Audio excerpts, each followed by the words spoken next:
오늘은 우리가 누가복음 33번째 시간으로 은혜와 감사는 비례한다 라는 제목으로 같이 말씀을 나누도록 하겠습니다.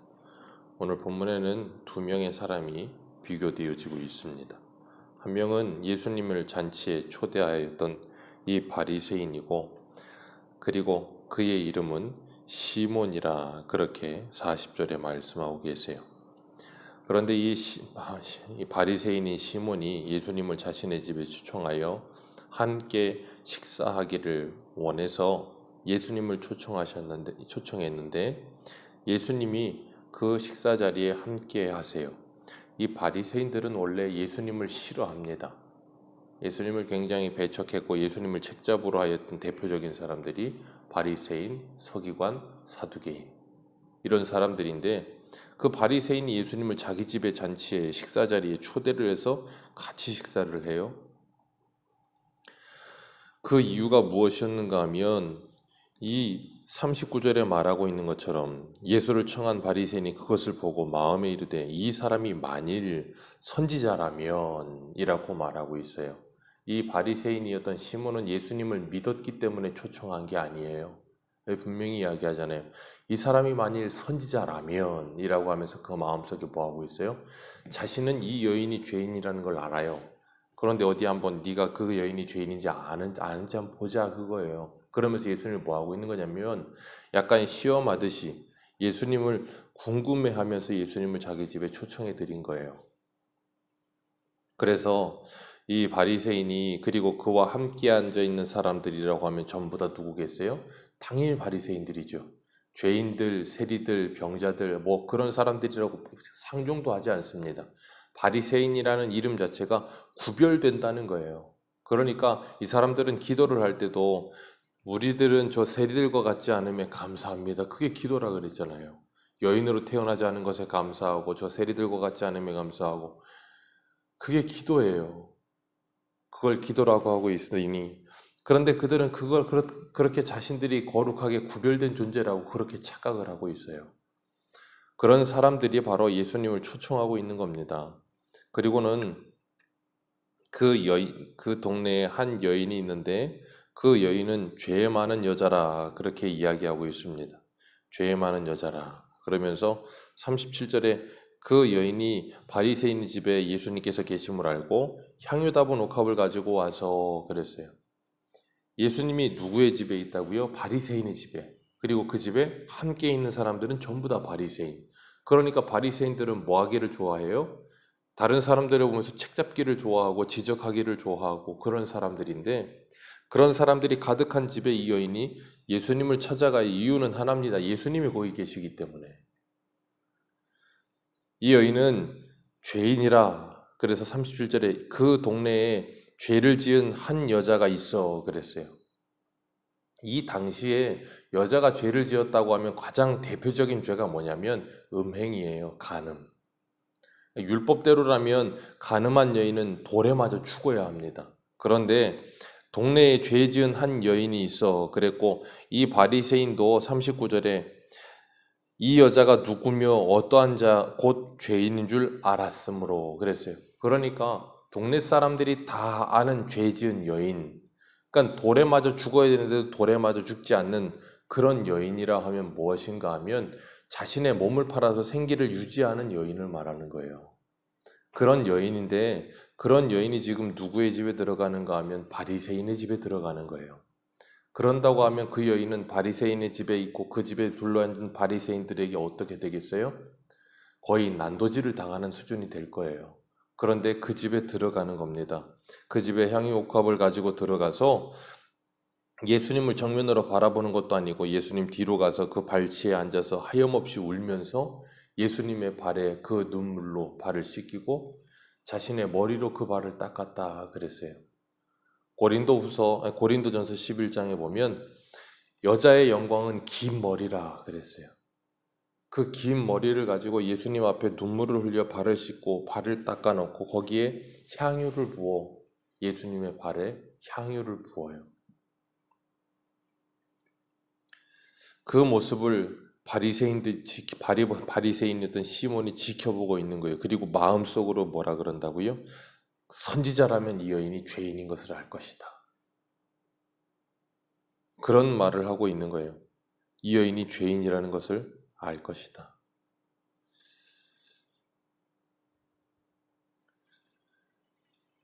예수님을 중심으로 한쪽으로는 창기가, 그리고 한쪽으로는 바리새인 시몬이 서 있어요. 한쪽은 동네 사람 전체가 손가락질을 하는 죄인, 한쪽은 동네 사람 전체가 존경을 하는 바리새인. 이때 예수님께서 40절에 시몬에게 한 가지 잃을 말이 있다 하시면서 비유를 말씀하세요. 두 사람이 있는데 한 부자가 두 사람에게 빚을 빌려주는데 한 사람에게는 500데나리온을, 한 사람은 50데나리온을 빚을 졌는데 둘 다 갚을 돈이 없는 거예요. 그래서 그 빌려준 주인이 둘 다 탕감해 주었다고 한다면 누가 더 그 주인을, 그 돈 빌려준 존 주인을 사랑하겠느냐? 그랬더니 바리새인 시몬이 대번에 당연한 대답을 하죠. 많이 탕감을 받은 자니이다. 그랬더니 예수님께서 내 판단이 옳도다 그렇게 말씀하세요. 내 판단이 옳도다라고 말씀하실 때까지만 해도 시몬은 예수님이 왜 그런 비유를 하는지조차 몰랐던 거예요. 그런데 예수님께서 여자를 돌아보시면서 시몬에게 말씀하시기를, 오늘 본문 말씀 우리 44절 같이 읽겠습니다. 시작. 그 여자를 돌아보시며 시몬에게 이르시되 이 여자를 보느냐? 내가 네 집에 들어올 때 너는 내게 말 씻을 물도 주지 아니하였으되 이 여자는 눈물로 내 발을 적시고 그 머리털로 닦았으며 너는 내게 입맞추지 아니하였을 때 그는 내게 들어올 때부터 내 발에 입맞추기를 그치지 아니하였으며 너는 내 머리에 감람유도 붓지 아니하였을 때 그는 향유를 내 발에 부었느니라. 예수님께서 이 죄인된 자신의 몸을 팔아 생계를 유지하는 여인과 바리새인 시몬을 비교하시는 거예요. 너는, 그는, 그러면서 비교를 하세요. 예수님께서 이 44절에 말씀하시는 것처럼 이 여자를 보느냐? 내가 네 집에 들어올 때 그랬어요. 예수님이 바리새인 시몬의 집에 왜 들어왔어요? 시몬이 초청했어요. 시몬이 초청했기 때문에 들어왔지 예수님께서 들어가신 건 아닙니다. 유대인들은 손님이 자신의 집에 들어오면 제일 먼저 하는 일이 뭐냐면 이 양동이에다가 물을 담아서 손님의 발을 씻도록 종들에게 시종을 들게 해요. 왜 그런가 하면 우리 같지 않고 유대인들은 샌들을 신고 다니니까 그 모래바람 불고 뭐 모래 있는 것을 걸어 다니면 당연히 발이 모래도 끼고 더러워지겠지요. 그러니까 남의 집에 들어갈 때 제일 먼저 하는 게 뭐냐면 물동이에 물을 떠가지고 발을 씻어주는 일이에요. 그건 지극히 당연하고 지극히 이 손님을 대우하는 가장 이 첫 번째 해야 될 예의예요. 그런데 시몬은 예수님을 자신의 집에 초청해 드리면서 발 씻을 물도 주지 않았어요. 그러니까 뭐 하고 있는 거예요? 들어오면서부터 예수님을 이 예의로 예수님을 대하지도 않았어요. 예수님을 무시하는 거지요. 그런데 이 여인은 뭐 했다고요? 자신의 눈물로 내 발을 씻으며 자신의 머리로 내 발을 씻겼다.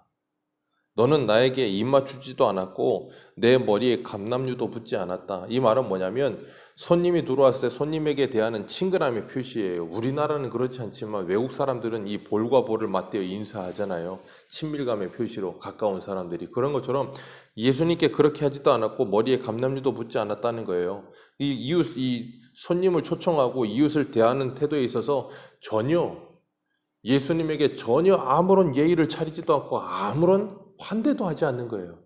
그럼 이 바리새인은 예수님을 왜 초청했느냐는 거예요. 거의 무시하다시피 하고 그러고 있는데 예수님이 거기에를 가시는 거예요. 또 그 모든 무시를 받으시면서. 그리고 그 여인은 그 집에 들어온 예수님을 자신이 들어올 때부터 그 발에 입맞추기 시작하면서 계속 입맞추는 거예요. 거기에다가, 그 발에다가. 그리고 예수님의 그 발에다가 향유를 붓고 있는 거예요. 그러면서 예수님께서 47절에 이렇게 말씀하세요. 이러므로 내가 네게 말하노니 그의 많은 죄가 사하여졌느니라. 이는 그의 많은 죄가 사하여졌느니라. 이는 왜 그렇다고요? 그의 사랑함이 많음이라. 그의 사랑함이 많음이라. 사랑함이 많음이라. 사함을 받은 일이 적은 자는 어떻게 하느니라? 적게 사랑하느니라. 그 사랑함이 무엇인지 모르는 사람은 사랑할 줄 모른다 그 말이에요. 그러나 그분의 사랑이 무엇인지를 아는 사람은 그 사람을 진정으로 사랑하게 된다 그 말이에요. 그러니까 이 여인은 이미 예수님을 이 시몬의 집에 들어가서 만나기 전에 이미 뭘 한 사람이라고 우리가 알게 되냐면 예수님을 이미 만난 사람이에요. 예수님을 이미 만났고 예수님의 은혜로 말미암아 죄 사함을 받았고 예수님을 믿게 되어진 사람이에요. 그렇기 때문에 그 예수가 누군지를 분명히 알고 그 예수님께 고백하는 믿음이 있는 사람이에요. 그러니까 바리새인들이 득실득실한 바리새인 소굴에 이 여인이 거기에 들어가는 거예요. 어떻게 해요?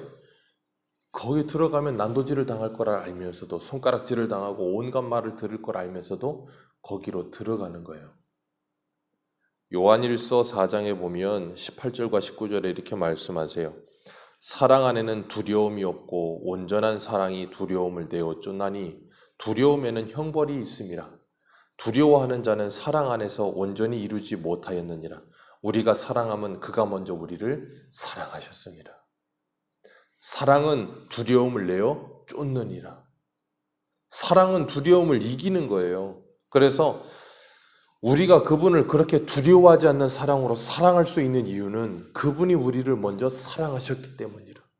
그분이 먼저 이 여인을 사랑하셨기 때문이라. 그래서 그분의 사랑을 받은 이 여인의 마음속에 뭐가 사라져요? 두려움이 사라지고 담대함이 오는 거예요. 죄사함이 일어나고 그에게 자유함이 찾아오는 거예요.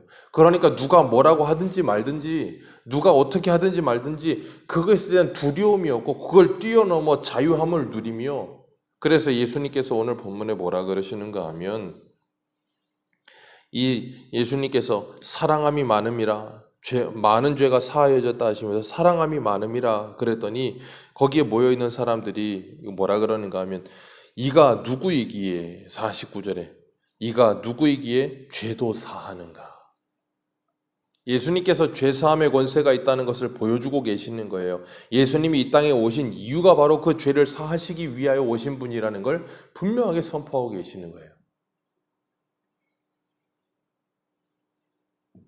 예수 그리스도로 말미암아 죄사함을 받은 사람들은 그 예수 그리스도의 풍성하신 은혜와 사랑 안에 살아가면서 뭐 하는가 하면 더 그분을 붙잡고 그분을 따라가게 되는 거예요.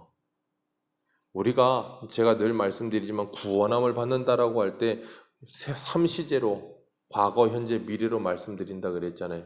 나는 구원받아서 됐다, 구원은 따놓은 당상이다 하고 마음대로 사는 사람들은 뭐한 사람이라 그랬어요? 구원이 뭔지 모르는 사람들, 예수 그리스도를 만나본 적이 없는 사람들이라고 말씀드렸어요.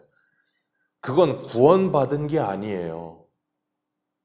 많은 사람들이 그렇게 생각해요. 한 번 구원은 영원한, 그러니까 오죽하면 책도 한 번 구원은 영원한가 그런 책들이 나오는 거예요. 왜냐하면 한국교회 성도들이 구원파처럼 구원을 생각해요. 이단, 유병헌 그 사람처럼, 그 사람이 가르쳤던 구원파 이단처럼 한 번 구원받으면 이제 따는 당상이니까 아무렇게나 살아도 구원받는다고 착각하는 거예요. 아닙니다.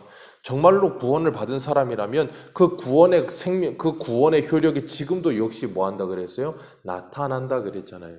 그래서 소요리문답 우리가 하면서 예수 그리스도의 삼직과 그분의 낮아지심과 높아지심 그리고 성령의 역사하심이 다 무엇을 의미한다 그랬어요? 우리의 구원이 현재 나에게 어떻게 적용되며 오늘 나에게 어떻게 그 구원의 효력이 발휘되어지고 있는가, 그걸 우리에게 확인시키시고 내 삶 속에 지금도 살아서 역사하는 그 예수 그리스도의 구원의 효력이 지금 발휘되고 있어야 정상이라 그랬잖아요.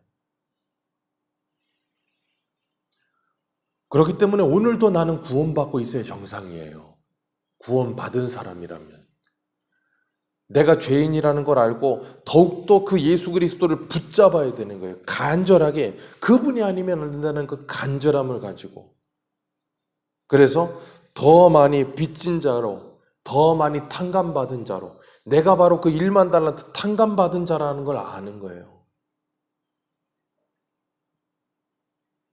하나님의 말씀을 통하여 자신이 얼마나 죄인인지 자신 속에 있는 마음의 생각과 머릿속에 있는 생각과 이 모든 자신의 속에 있는 이 더러움들을 볼 때마다 더욱더 예수님을 붙드는 거예요. 왜? 그걸 해결할 수 있는 유일한 분이시니까. 그렇기 때문에 더 붙잡게 되어지. 그래서 로마서에 뭐라 그래요? 죄가 더한 것에 은혜가 더하느니라. 사도 바울이 자신을 뭐라고 속여요? 나는 해방자요 핍박자요 그렇게 말하고 나는 죄인 중에 괴수라. 사도 바울이 예수를 믿고 나서 변화되어졌어요. 그럼에도 불구하고 그 변화된 삶 속에서도 바울은 뭐예요? 자신 속에 여전히 있는 그 죄를 보면서 오라 나는 공고한 자로다 그러면서 끊임없이 예수 그리스도를 붙잡기 위해 살아가잖아요. 아니 사도 바울이 그렇게 사는데 왜 우리는 그렇게 안 살고 있는가 하는 거예요. 이유는 하나죠. 눈과 귀가 닫혀 우리 속에 있는 죄가 보이지 않아서, 하나님의 말씀이 들리지 않아서예요.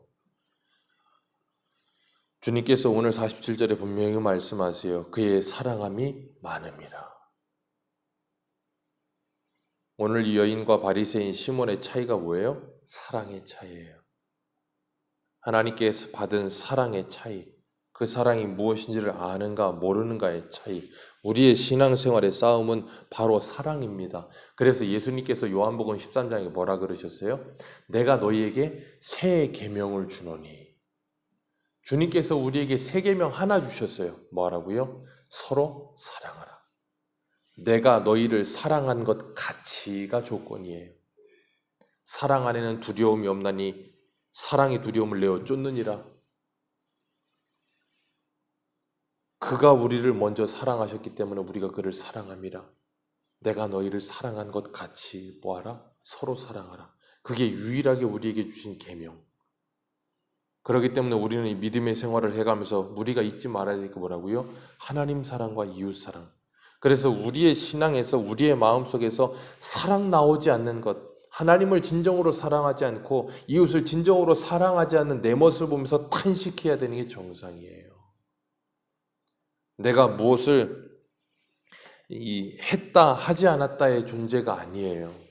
십계명을 하나 지켰다 지키지 않았다, 계명 하나를 지켰다 지키지 않았다가 아니고 내가 하나님을 더 사랑하지 못하는 것에, 내가 이웃을 더 사랑하지 못하는 것에 뭐예요? 안타까워야 하며 정상적으로 괴로워야 되는 거예요.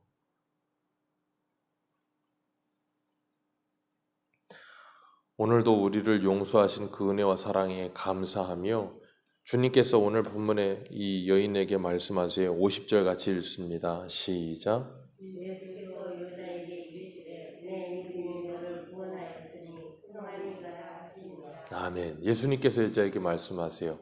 내 믿음이 너를 구원하였으니 평안히 가라. 이 말은 뭐냐면 이미 구원받은 그 예수님, 이 여인의 그 믿음을 뭐 하시는 거냐면 그 바리새인들 가득한 곳에서 공개적으로 선포하시는 거예요. 내 믿음이 너를 구원했으니 이제 뭐해라? 평안히 가라. 거기서 놓여서 평안히 살아라. 그 말. 이 여인은 이미 뭐 했어요? 놓였어요. 그래서 그 바리새인들이 득실득실한 곳에서 두려움하지 않고 뭐예요? 사랑이 두려움을 내어 쫓으며 그 용기로 그곳에 들어갔다고요. 이 여인은 뭐예요?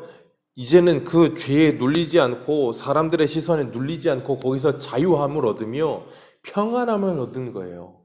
그러니까 예수 그리스도 안에 있으면 이전 것은 지나갔으니 보라 새 것이 되었도다가 뭐냐면 이 평안함을 얻는 거예요. 세상에 주지 못하는 평안함. 온 동네 사람이 다 몸을 파는 여인이라고 죄인이라고 손가락질하던 그곳에서 그 시선에서 자유함을 얻는 평안함. 자유함을 얻는 평안함이란 앞으로도 계속 몸을 파며 살고 있는 그런 존재가 되는 게 아니고 이제는 거기서 놓여지는 거예요. 그리고 더 이상 그렇게 살지 않는 거예요. 그리고 전에 그렇게 살았었대 하는 그 말에 눌리지도 않는 거예요. 왜요? 예수를 믿고 죄사함을 받았거든요.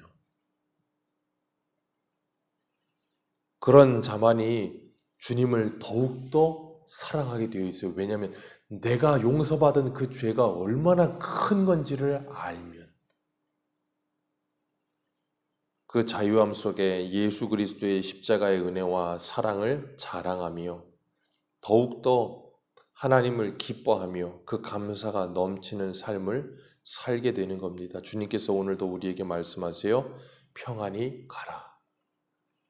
예수 그리스도 안에서 나를 용서하시고 나를 구원하신 그 예수 그리스도 안에서 그 십자가의 은혜 안에서 감사함이 더욱더 넘치며 우리의 믿음 생활 가운데 감사가 더욱더 날이 가면 갈수록 풍성하게 넘치는 은혜가 넘치기를 축복합니다. 그럴 수 있는 유일한 근거는 나 같은 죄인을 살리신 그 예수 그리스도의 십자가의 은혜가 얼마나 큰 건지를 날마다 확인하며 아는 자만이 감사가 넘쳐요. 항상 기뻐하라, 쉬지 말고 기도하라, 범사에 감사하라. 이는 예수 그리스도 안에서 너희를 향하신 하나님의 뜻이니라. 무엇 때문에요? 나를 용서하신 그분의 은혜 때문에. 기도하겠습니다.